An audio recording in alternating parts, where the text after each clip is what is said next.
Bismillahirrahmanirrahim. Alhamdulillah. Assalatu wassalamu ala Rasulillah wa ala alihi wa sahbihi wa mawalah, amma ba'du. Kemarin bulan yang lalu kita bahas pembahasan seputar iddah, nggih. Dan sudah selesai pembahasannya. Sekarang kita ingin masuk bab seputar rodho'ah. Bab seputar apa? Rodho'ah, menyusui. Bab seputar rodho'ah, menyusui. Bab masalah menyusui.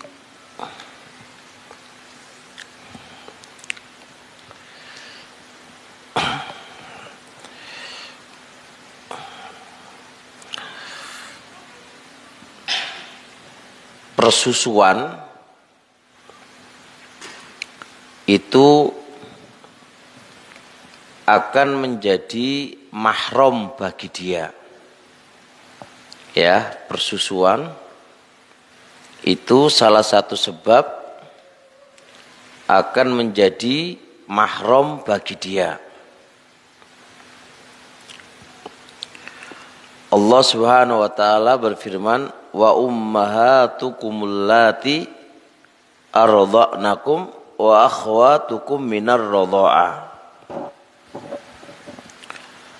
Allah berfirman, dan ibu-ibu kalian yang telah menyusui kalian dan saudara-saudari kalian dari persusuan.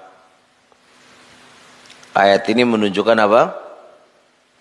Saudara, persusuan, dan ibu yang menyusui kita itu akan menjadi apa? Mahram kita.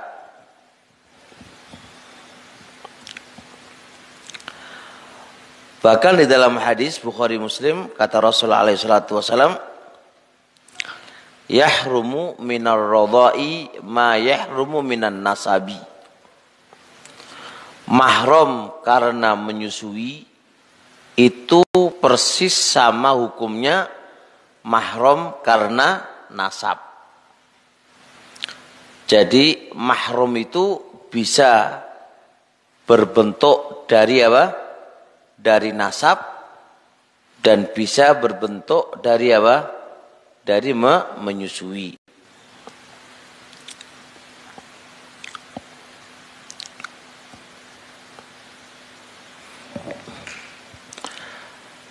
Terusnya,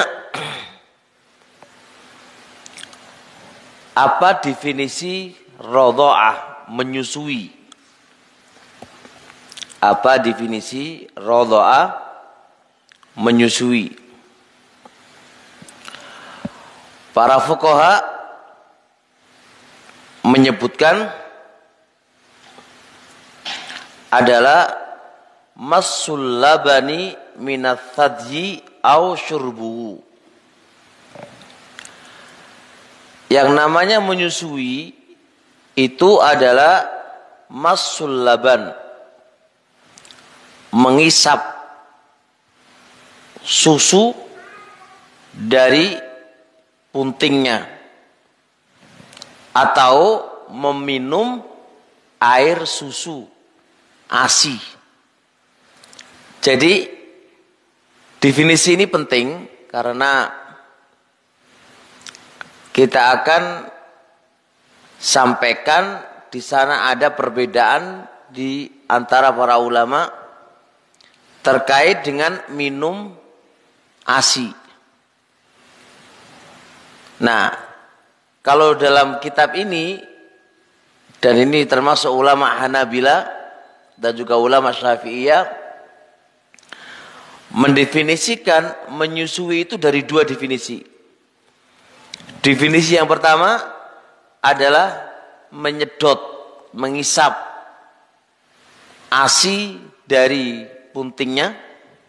Ini satu. Yang kedua, meminum ASI. Meminum ASI. Kalau di poin pertama itu nggak ada khilaf. Semua yang mengisap dari ASI dari puntingnya ini nggak ada khilaf. Yang ada khilaf itu apa? Kalau minum ASInya nggak langsung dari puntingnya, ini yang ada khilaf. Baina Dhahiriyah Ibnu Hazm wa baina jumhur ahli ilmi. Kalau Dhahiriyah tidak dikatakan menyusu kalau dari minum. Karena yang namanya menyusu harus mengisap langsung dari puntingnya. Berarti kalau nggak mengisap langsung dari puntingnya, itu berarti bukan dinamakan menyusu. Walaupun satu trek ya, bahasan satu trek minum ASI tapi dari gelas. Dari gelas, maka apa itu? Itu tidak bisa dikategorikan apa? Meminumnya. Taib. Yang kedua, meminumnya itu harus di bawah 2 tahun. Di bawah 2 tahun. Berarti kalau di atas 2 tahun, maka itu bukan dikatakan menyusui yang akan terjadi mahram. 2 tahun. Karena yang namanya masa menyusui itu apa? Kamilaini. Ya, sanataini kamilain. 2 tahun 2 tahun sempurna. Itu namanya masa menyusui. Di atas 2 tahun sudah tidak dinamakan masa menyusui. Kemudian menyusui itu harus tidaklah minum kecuali ASI. Artinya si bayi itu makanan hari-hariannya itu adalah ASI. Tapi jikalau anak itu sudah ASI, sudah makan pisang, sudah yang lain, maka tidak dinamakan apa? Mahramiyah. Kata Rasul alaihi salatu wasalam, innamar radha'atu minal maja'ah. Sesungguhnya dikatakan mahram karena menyusui harus karena lapar. Artinya dia tidak makan dan tidak minum kecuali ASI. Tapi kalau ASI itu sudah sebagai sampingan atau sudah dicampur dengan yang lain, maka mahramiyahnya, kemahroman sudah hilang, sudah hilang.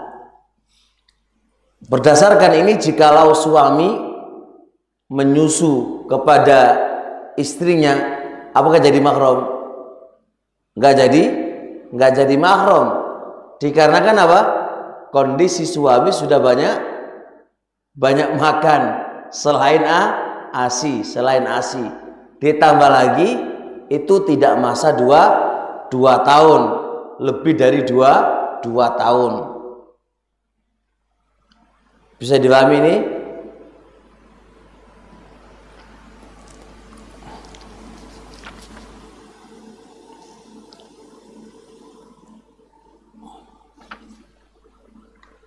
Terusnya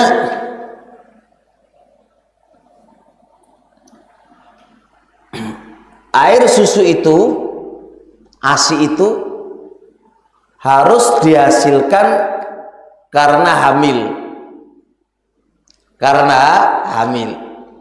Wahada madzhabul jumhur. Jadi kalau andai kata orang nyusu kepada seseorang, tapi seorang ini memang punya ASI, Tapi aslinya bukan karena apa? Hamil, madzhabul jumhur tidak menjadi mahram. Enggak berfungsi. Kenapa? Karena itu adanya ASI bukan karena hamil. Ada enggak? Hah? Ada enggak? Ada. Madzhabnya Ibnu Hazm rahmatullah alaih berpendapat apa? Yang ada di dalam syariat itu yang penting ASI. Apakah itu karena hamil atau bukan karena hamil? Yang penting ASI. Sehingga madzhabnya Ibnu Hazm rahmatullah alaih itu mengumumkan yang penting ASI. Adapun madzhabul jumhur enggak. ASI yang menjadi mahram itu harus ASI karena hamil.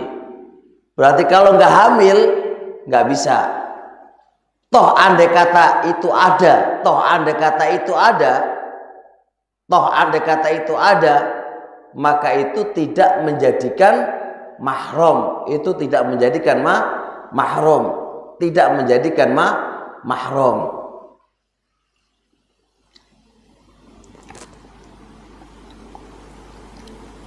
Bisa dipahami? Jadi poin-poin dari definisi itu coba kita ulas lagi. Yang pertama tadi apa? Menghisap ASI dari puntingnya. Ini sudah nggak ada khilaf di antara para ulama. Yang ada apa? Minum ASInya ya. Imam melalui gelas atau melalui yang lain. Ini yang ada khilaf. Yang kedua apa? Harus di masa 2 tahun. Harus di masa 2 tahun dan tidak boleh makan kecuali ASI. Paham nggih? Kenapa? Karena innamar radha'atu minal maja'ah. Karena radha'ah yang bisa berfungsi itu kalau memang dia itu lapar, tidak ada makanan kecuali hanya ASI. Jadi kalau bayi itu sudah makan selain ASI, walaupun menyusu kepada istri kita, itu tidak menjadi mahram. Walaupun dia di bawah 2 tahun, tapi dia kan sudah makan yang lain. Ada kan kalau zaman dulu kan makan apa? Pisang, ya kan? Beras yang lembut itu kan, itu sudah tidak bisa menjadi mahram lagi. Tapi terusnya harus susu itu, ASI itu diproduksi karena kehamilan. Karena kehamilan, bukan karena yang lain. Tapi anak sampaikan ini ada khilaf di antara para ulama. Ada perbedaan di antara para ulama. Seputar ini nggak ada pertanyaan? Ya.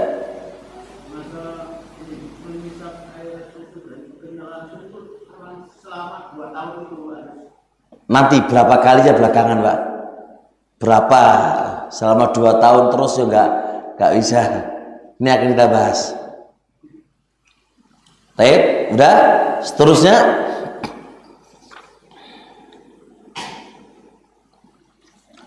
syarat yang nomor selanjutnya ini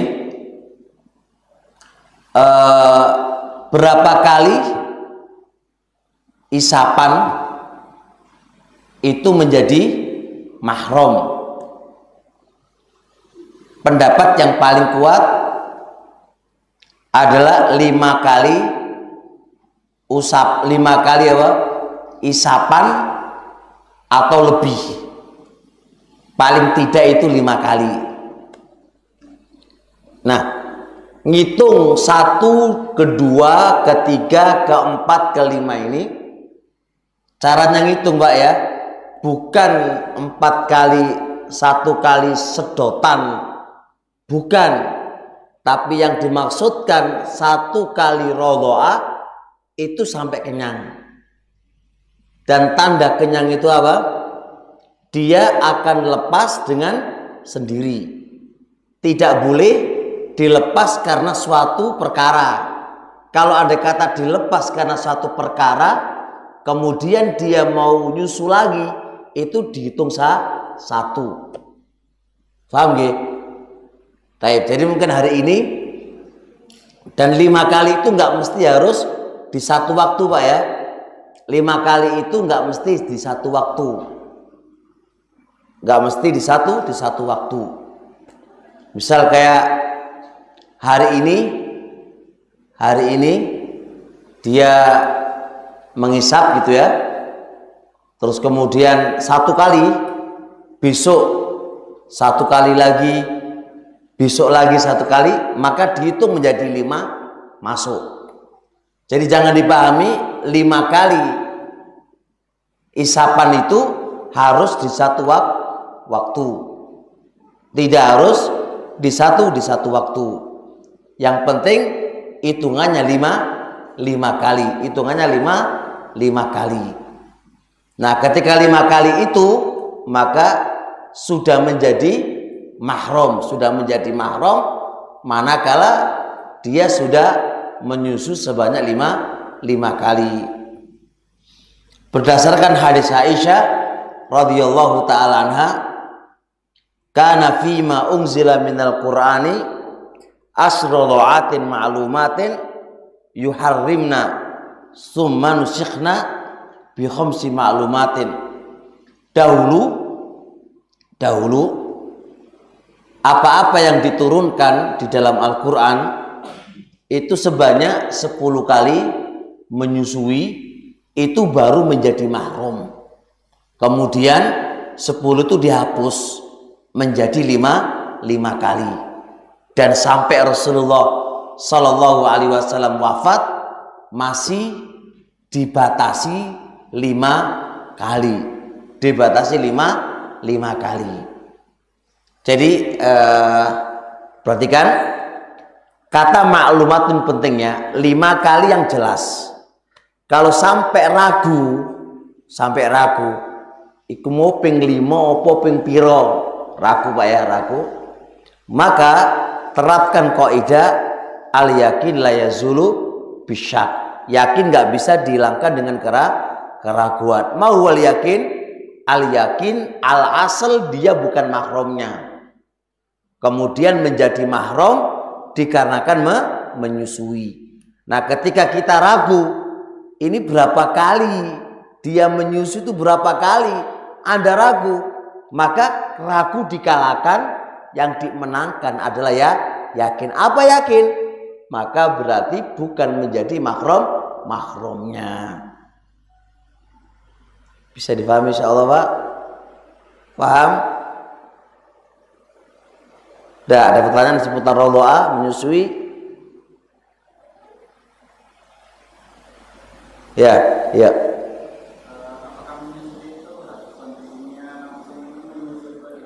Apakah kalau sekarang ada sebenarnya donasi?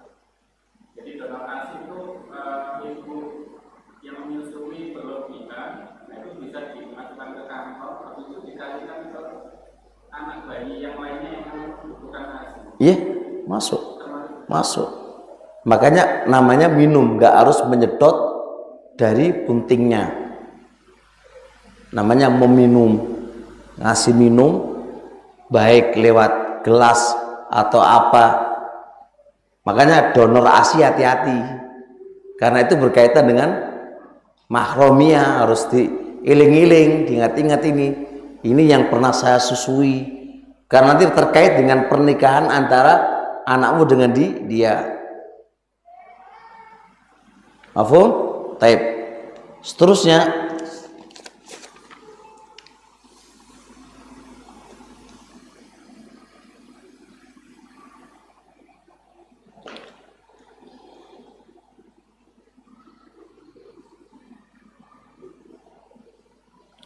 taib. Yang perlu difahami, keluarga mahrominya karena menyusui itu sebatas pada mahrominya saja, tidak ada pada yang lain. Masalah kayak apa? Warisan tidak dapat. Yang kedua, hak untuk harus ngasih nafkah itu juga tidak ada kewajiban. Jadi terbatas kepada mahrominya saja, terbatas pada mahrominya saja. Jadi tidak ada kewajiban anak laki-laki yang disusuin oleh sang ibu, nggak ada kewajiban si anak nanti kalau besar nggak wajib ngasih nafkah, tidak ada. Kemudian kalau meninggal sang ibu, dia dapat warisan, itu juga tidak ada. Dan juga dia tidak punya hak untuk menjadi wali. Mahrominya karena nasab, mahrominya karena rodho'ah, itu tidak punya kemampuan untuk menikahkan, paham ya? Dia hanya sebatas mahrom, boleh safar sama dia, boleh berkholwat bersepi-sepi sama dia, boleh berduaan sama dia, hanya sebatas itu, paham ya? Hanya sebatas itu. Bukan menempati posisi kayak nasab, ya, dapat warisan, kewajiban ngasih nafkah, menjadi wali, itu tidak. Karena sebagian teman-teman ini gagal paham, ya. Aku mahrum kamu senasai, mahrum kamu karena menyusui, mana duitnya? Anak minta duit, minta warisan, jadi wali atau yang lain, itu gagal paham, itu gagal paham.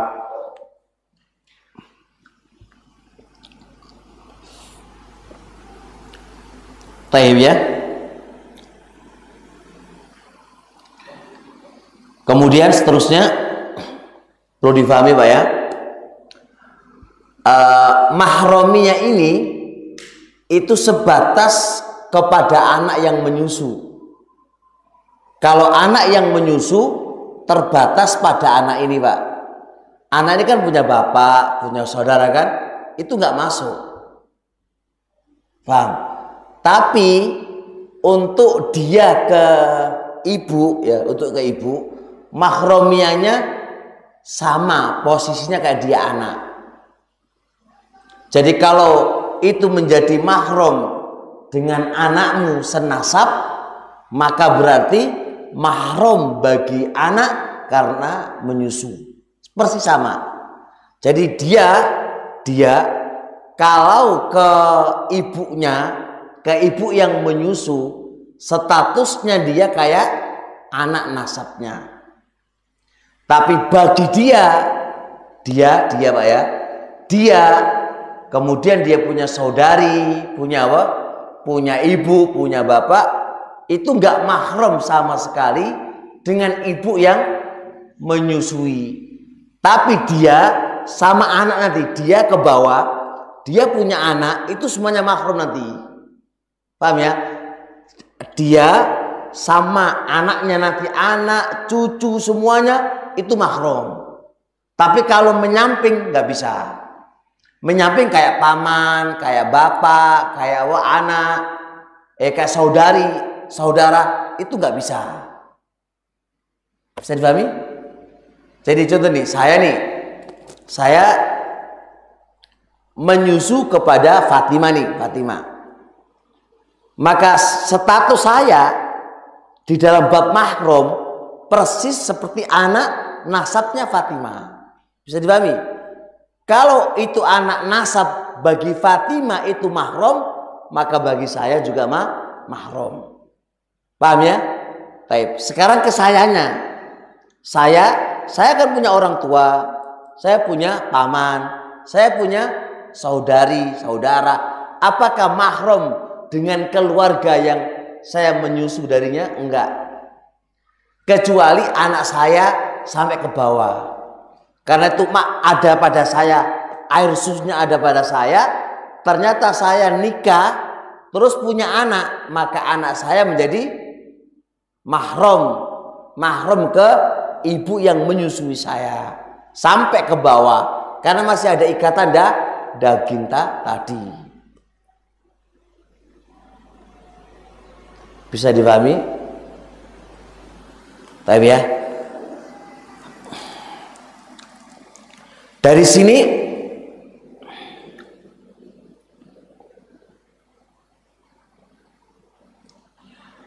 dua anak nih, dua anak Pak ya, dua anak disusui oleh sang ibu, tapi air susunya air susu sapi. Apakah dua saudara ini menjadi mahram? Paham nggak ya? Ini istri saya punya dua anak asuh, bayi-bayi gitu kan, dua bayi yang dibuang terlantar gitu kan, lalu diambil sama istri saya. Nah, istri saya itu ngasih apa? Air susu ke dua anak ini bukan pakai ASI dia, tapi Pak, ASI kaleng ya, ASI kaleng, susu kaleng. Apakah dua anak tadi yang itu sama-sama disusui oleh istri saya, tapi pakai apa? Kaleng? Apakah kedua anak menjadi mahram? Enggak, tidak. Karena apa?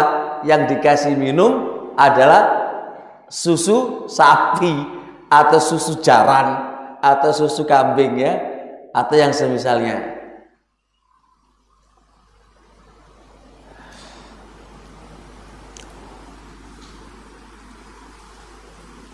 Masalah selanjutnya yang ramai di antara para ulama, ada seorang wanita hamil karena zina. Hamil karena zina. Kemudian lahirlah anak itu. Pasti dia punya ASI kan? Iya enggak? Kemudian dia nyusuin anak. Apakah anak yang dia susuin dengan ibu tadi dan anak dari hasil zina tadi itu menjadi mahram atau enggak?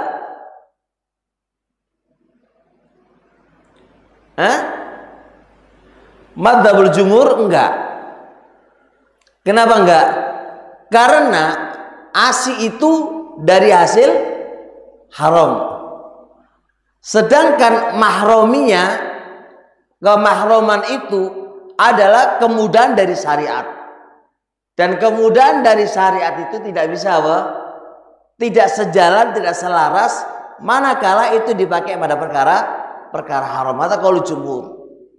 Wa qaul Ibnu Hazm menjadi mahram. Kenapa?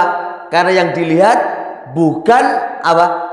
Cara mendapatkan ASI, tapi yang dilihat adalah apa?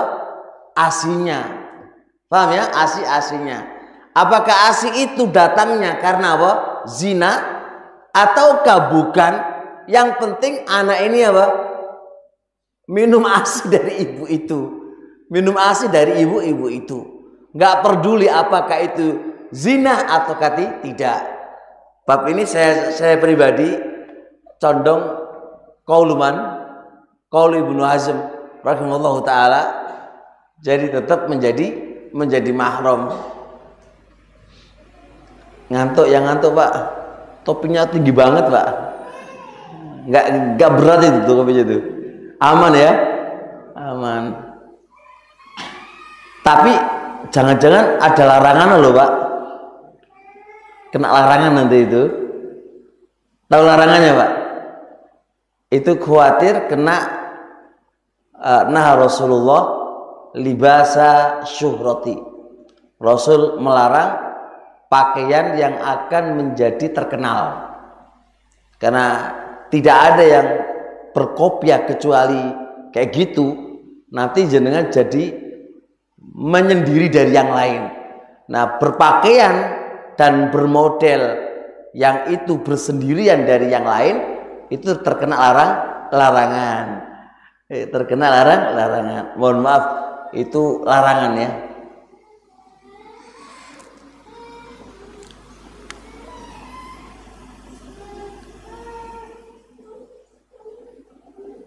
Taib. Kemudian sesusuan itu saksinya cukup satu orang aja. Cukup satu orang yang menyaksikan bahwasanya ini aku yang menyusui. Tidak perlu dua, Pak. Satu saksi itu sudah cukup. Sebagaimana terjadi di zamannya Nabi alaihissalam. Ada dua orang itu suami istri baru menikah. Fajat imra'atun ilaihima, datang wanita kepada keduanya dan sambil mengatakan, qad ardha'tukuma, aku telah menyusui kalian berdua itu.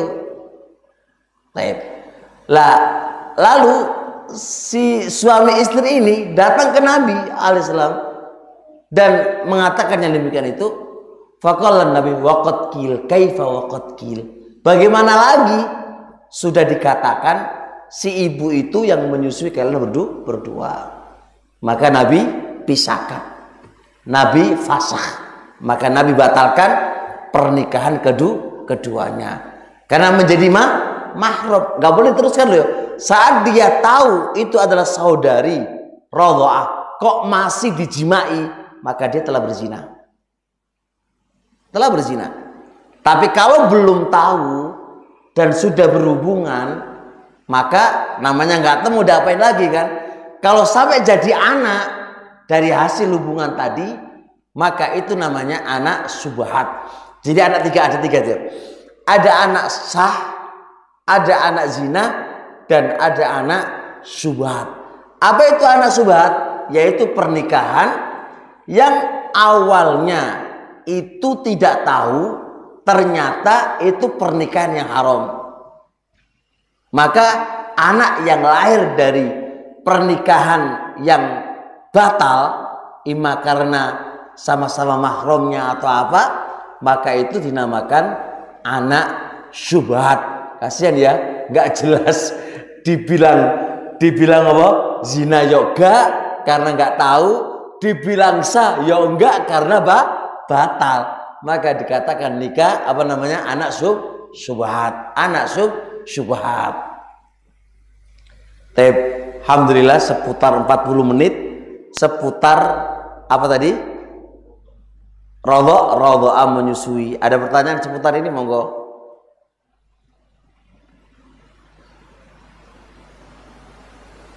Dipelajari teman-teman semuanya, karena ini jarang orang itu membahas semisal ini, padahal ini ilmu penting, ilmu pondasi namanya, ilmu pondasi yang mendasar. Taib, ibu nggak ada pertanyaan?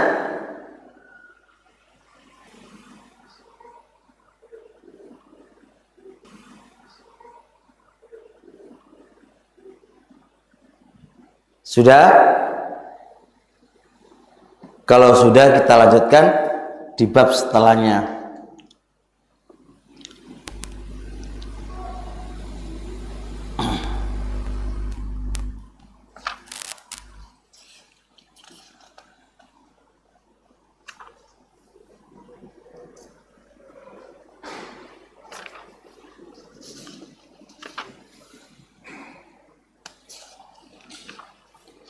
Bab nafkah kepada kerabat. Kewajiban ngasih nafkah kepada kerabat.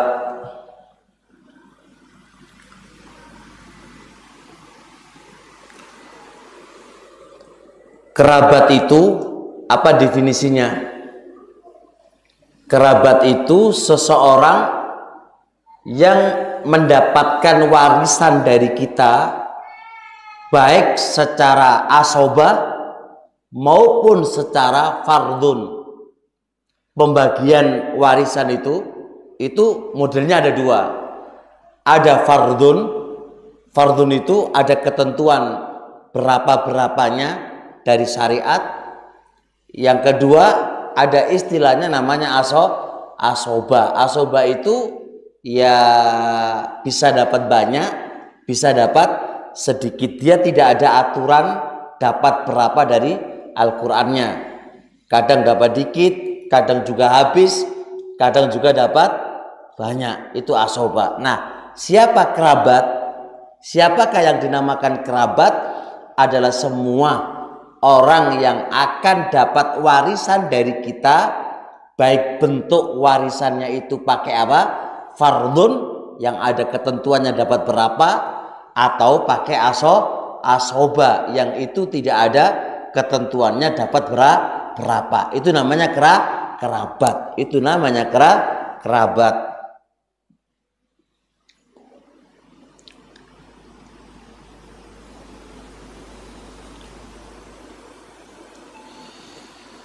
Baik.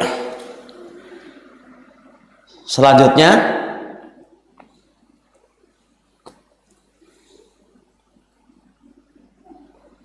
syarat kewajiban kita ngasih nafkah kepada kerabat. Ini sering terjadi perbedaan, eyel-eyelan, marah-marahan karena satu menuntut katanya saya itu wajib dinafkahi gitu kan, ada bilang enggak. Jadi ini yang kita bahas dulu.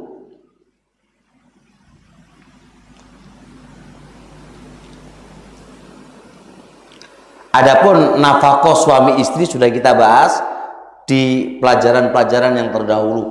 Sekarang kita lagi fokus nafkah kepada keluarga. Ada beberapa syarat yang harus terpenuhi kapan kita wajib ngasih nafkah kepada kerabat. Satu,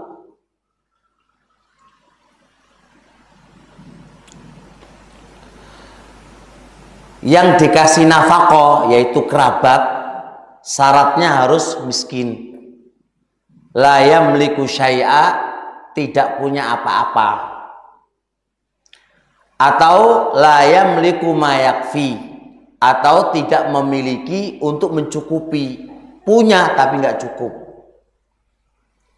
Ketiga, atau sifat yang ketiga, dia tidak mampu untuk bekerja. Ini syarat pertama, ya. Syarat pertama tadi apa? Kerabat yang mau kita kasih nafkah dan itu wajib bagi kita. Syaratnya apa tadi yang pertama? Dia harus miskin. Bentuk miskin itu ada 3. Apa tadi miskin tadi? Nggak punya apa-apa. Yang kedua apa? Tidak cukup untuk membutuhi kebutuhan primer loh ya. Kalau ngurusi kebutuhannya orang nggak selesai Pak. Artinya nggak cukup kebutuhan primernya. Ingat-ingat ini. Bukan seluruh kebutuhannya. Kalau seluruh kebutuhannya ya semua orang nggak bakal cukup. Di KI ini kurang aja. Ini kebutuhan primernya. Ketiga apa? Dia tidak mampu untuk bekerja. Ini syarat pertama. Jadi kalau kita punya keluarga, punya bapak kita Pak, bapak ibu termasuk kerabat ya, termasuk kerabat. Ketiga, orang yang ngasih nafkah itu harus mampu, baru bisa dihukumi wajib. Orang yang memberi nafkah itu harus mampu kaya. Mampu ini dia bagaimana? Kalau mampu ini kan ukurannya apa? Relatif kan? Dikatakan mampu manakala ada lebih dari kebutuhan pokoknya dia. Kebutuhan ngasih nafkah kepada anak-anaknya, kepada istri-istrinya, dan apa yang dia tangguh. Itu namanya kaya. Wong untuk ngasih anak aja masih apa? Puasa Senin Kemis, bagaimana mau diberikan kepada kerabat, ya kan? Bagaimana mau dikasih ke kerabat? Bagaimana mau dikasihkan kepada kerabat? Ini kadang-kadang ya mertua minta, ya kan? Marah-marah, minta makan, minta ini kan, gitu kan? Kemudian kalau gak dikasih marah-marah kan, dan dia mengatakan wajib bagi kamu untuk ngasih nafkah. Padahal kondisi menantunya itu makan aja apa? Senin Kemis gitu kan. Anak saja jarang untuk dikasih makan yang enak. Nah ini kan harus dipahamkan dulu. Jadi memang keluarga tadi miskin memang iya, tapi kondisi kita sebagai munfik, orang yang memberikan nafkah, itu juga kondisinya juga miskin. Jadi podo miskini terus piye? Ya wis podo sabaro dan podo poso. Podo sabar dan podo poso. Ngoten nggih? Nah, enak kan gitu kan? Enggak ada kewajiban bagi saya untuk apa? Untuk ngasih nafkah kepada Anda kan gitu.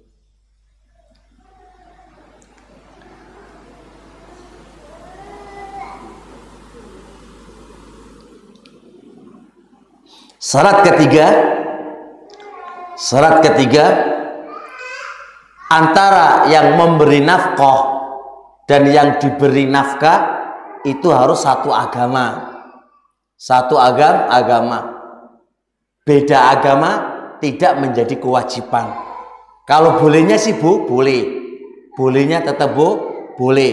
Tapi kalau kewajiban tidak harus. Manakala beda agama.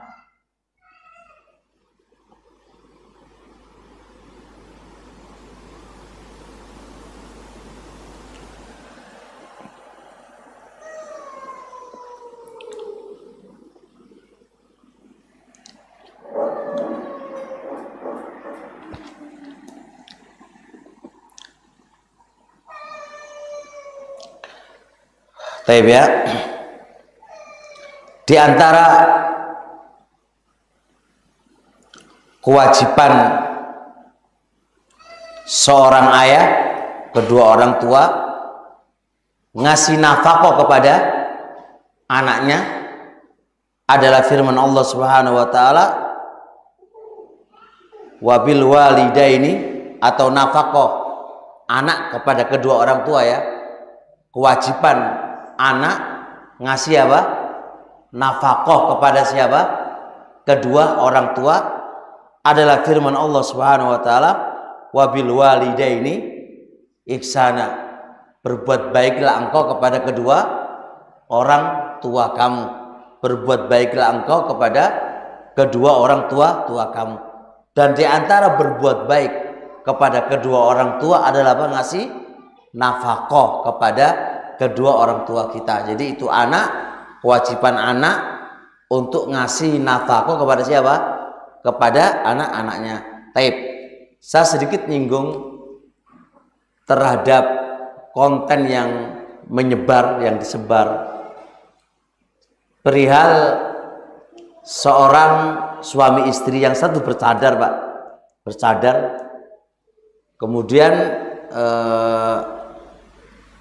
sang ibu dari anak laki-laki itu memarahin kepada anak perempuannya, menantu berarti ya, dengan bahasa begini, tahu nggak kamu bahwasanya anak laki-laki itu adalah miliknya siapa?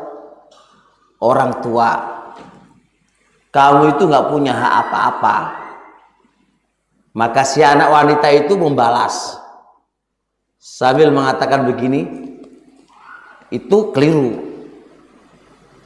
Bahkan katanya orang tua itu wajib memberi nafkah ke anaknya sampai kapanpun, sampai mati orang tua wajib ngasih nafkah ke anaknya. Ini omongan keliru, ini termasuk sebenarnya konten ini kayaknya ya pengen menghancurkan yang bercadar aja gitu kan, dan ini jauh dari agama sebenarnya. Jadi bahasa orang tua itu wajib, punya kewajiban ngasih nafkah kepada anaknya, itu keliru. Kenapa keliru? Orang tua itu Naam, iya, punya kewajiban ngasih nafkah ke anak. Itu kalau anak perempuan itu sampai dia menikah. Dan ini jelas karena sudah menikah, berpindah kewajiban dalam ngasih nafkah dari orang tua ke suaminya. Adapun anak laki-laki itu adalah apa? Itu terbatas ketika dia sudah balik. Sudah balik itu orang tua tidak punya kewajiban lagi untuk membesarkan dan menafkahi anak. Dan itu di fikih ma'ruf begitu. Nah, si konten itu menyatakan apa? Bahwasanya orang tua tetap punya kewajiban apa? Menafkahi anaknya sampai dia mati. Berarti beban kepada siapa? Orang tua. Loh, kapan anak itu bisa bakti sama apa? Orang tuanya. Ke orang tua yang dituntut untuk membesarkan sampai mati. Lames pijilan. Enggak, itu keliru. Jadi maunya konten itu berarti apa? Bukannya anak itu milik apa? Orang tua. Justru orang tua lah yang memberi nafkah sampai dia itu mati. Jadi nikah sudah dinikahkan, butuh rumah dibikinkan rumah, terus kemudian dia nggak kerja, harus orang tua ngasih kerja. Ya enggak lah. Itu berarti pemelintiran agama. Dan itu nggak berdalil. Nggak berdalil. Berarti amat sengsara banget sebagai orang tua. Jadi urusan dia nggak bisa ngasih nafkah ke istrinya, itu urusan pribadi dia. Tanda kata orang tuanya nggak ngasih uang ke dia untuk itu nggak ada tanggung jawab sudah orang. Lepas orang tua dari anak. Nah, anak ini nggak bisa ngasih nafkah kepada istrinya, itu beban ke anak, bukan ke orang tua. Udah berhenti, sudah selesai di situ. Jadi bukan dosanya diberikan ke orang tuanya, bukan. Bisa dipahami ya? Jadi ingat ini, jadi manakala orang tua kita sudah sepuh, ya kan? Maka di situ ada kewajiban anak untuk ngasih nafkah kepada mereka. Tapi itu pun diikat manakala orang tua itu miskin. Kalau orang tuanya kaya, ya kita gak punya kewajiban ngasih nafkah. Tapi berbakti tetap iya. Ini kan urusan nafkah. Tapi kalau anaknya sendiri gak punya duit untuk ngasih apa? Makan kepada orang tua, ya udah gak ada kewajiban. Namanya awan dewe aja gak punya apa-apa, bagaimana mau ngasih nafkah ke orang tua kan gitu. Syarat yang sebelumnya harus diperhatikan.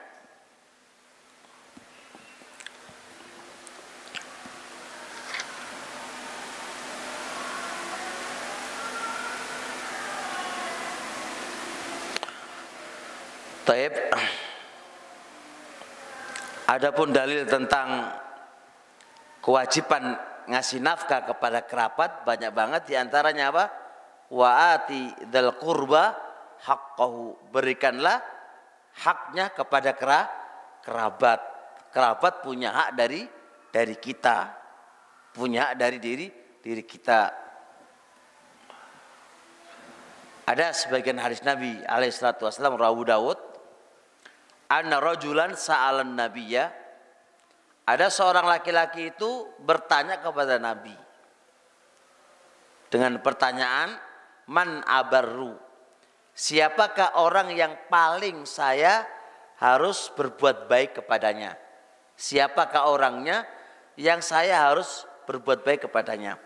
Qala, kata Nabi, ummaka, ibumu, wa abaka, dan bapak kamu, wa ukhtaka, dan saudari kamu, wa akhaka, dan saudara kamu. Di sini digandengkan saudari dan saudara. Maka itu dalil wajibnya bagi kita berbuat baik kepada kerabat. Dalam riwayat yang lain, dari jalan Tariq Al-Muharibi, kata Rasul, wabda biman ta'ulu. Dahulukan orang yang kamu tanggung. Dahulukan orang yang kamu tanggung. Artinya, siapakah orang yang paling aku baiki ya Rasulullah? Rasul menjawab, ibda biman ta'ulu. Dahulukan orang yang kamu tanggung. Siapakah orang yang kamu tanggung? Ummaka, ibumu. Wa abaka, dan bapakmu. Wa ukhtaka, saudari kamu. Wa akhaka, saudara kamu. Thumma adnaka, adnaka. Kemudian orang yang dekat dengan kamu. Dekat dengan kamu. Ini dalil apa? Barakallahu fiik, dalil kewajiban bagi kita untuk berbuat kebaikan terhadap kerabat-kerabat kita. Dan kerabat itu masuk apa? Orang tua. Orang tua itu nomor pertama dari kerabat-kerabat yang harus kita baiki. Kemudian saudara dan saudari.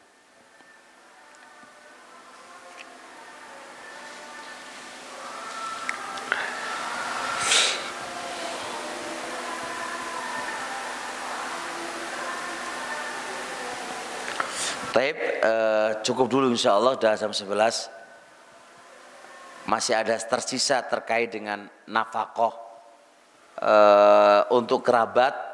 Insyaallah kita akan lanjutkan di bulan depan insyaallah taala. Mungkin ada pertanyaan yang disampaikan? Ya.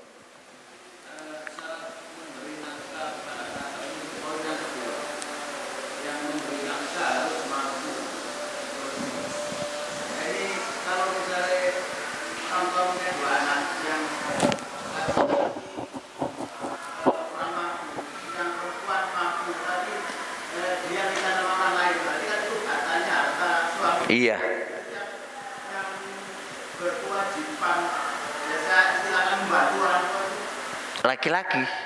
Laki-laki. Jadi sang anak perempuan itu minta izin ke suaminya, itu bisanya. Kalau istilah Islam itu kalau begini bisa nafkah saya, kalau dibagi gitu ya, ada nafkahnya dirinya. Kan kalau mau secara Islami ya, Indonesia kan nggak begitu ya, pokoknya mangan bareng gitu aja kan. Kalau secara Islami, saya ini kamu nafkahi berapa gitu kan, dalam per bulan. Maka nafkahnya dia berarti contohnya per hari dia dikasih makan 30.000. Ya sudah, aku kalau makan dari hasil nafkah saya itu 10.000 aja, sisanya tak kasihkan ke orang tua. Itu boleh. Nah, kalau urusan dia nanti makan kan ya masakan suami itu kan ya sudah. Kan nafkah kan sudah dikasih itu. Jadi masakan ya ojo njaluk opah maneh wis dikai nafkah per bulan kok senjaluk opah maneh lah karep piye lah. Ya itu jenenge ya pemerasan kepada suami kan. Itu sah-sah aja, bagus begitu. Jadi karena anti juga pingin berbakti kepada kedua orang tua kan, maka uang kamu nggak akan ada dari suami kecuali nafkah. Nafkah itu yang kamu irit-irit kan gitu. Ini nafkah lah. Suami kalau pingin makan ya ngasih uang lagi, ini uang ini makan saya ini. Ini untuk kamu nafkahnya, ini makan saya. Ya dia yang masak. Tapi istri nggak boleh mangan mana kan, harus kayak iya nafkahnya tadi kecuali dapat izin suami. Itu kalau itu hitungannya begitu. Indonesia kan nggak perlu begitu kan, wes duit dikekno bojo, wes mangan bareng gitu kan, mek ngono tok wae. Nah, ngono kus bagi laki-laki sudah enak banget loh itu. Itu istri yang kayak gitu sudah masuk lo nyaman banget ya. Kalau dihitung gitu, tentu pengeluaran kita itu lebih banyak. Karena apa? Karena memang istri menuntut itu. Oleh karenanya antum ketika dimintain bantu kepada orang tuanya wanita, bantu semampu Anda, jangan terlalu main hitungan. Sebab kalau nanti digoyang sama istri kamu, kalau begitu aku juga main hitung-hitungan ya repot juga nanti. repot-repot juga kan, repot-repot juga. Stres kamu nanti jadinya. Stres lagi nanti jadinya. Makanya ndelek bojo kalau ayu ya duitnya akeh kan. Elek ya duitnya saiki ya kamu elek nafkahe 10.000 wae ora apa-apa elek kan ngono kan. Ya ana ujug ana rupa ya ana apa ana duit kan ana rega. Wong elek njaluk akeh ya ora iso no.